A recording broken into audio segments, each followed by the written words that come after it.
Germany के Daisy इलाके में जन्मे मैक्स मूलर उपयुक्त अध्ययन के बाद में बिल्कुल भी कट्टरवादी नहीं हुए। सत्य की शोध में यथार्थता उन्हें जहां भी दिख पड़ी उसे वहीं से ढूंढ निकालने का मन में निश्चय बना करके वो निकल पड़े। वेदों को ज्ञान का भंडार कहा जाता है और उन्हीं वेदों के ज्ञान को सर्वसाधारण तक पहुंचाने के लिए वे व्याकुल हो उठे। इसके लिए वो हिंदुस्तान आए। यहाँ की बिल्कुल ही अलग स्थिति थी। उस समय अलग ही स्थिति देखने को मिलती थी कि ब्राह्मण जो होते थे वो अपनी बिरादरी के अतिरिक्त किसी दूसरे को वेदों को ज्ञान ना तो बताना चाहते थे और ना ही सुनाना चाहते थे। इस कार्य में उनको कठिनाई तो बहुत आई।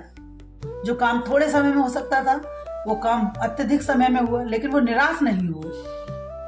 उन्होंने वेदों को टीका सहित जर्मनी भाषा में प्रकाशित किया, उसके बाद अंग्रेजी में अनुवादित किया और जब अपनी उपेक्षा और संकीर्णता पर भारतीयों को लज्जा आने लगी तो उन्होंने फिर उसकी वेदों की चर्चा करनी शुरू कर दी, उसकी शिक्षा देनी शुरू कर दी।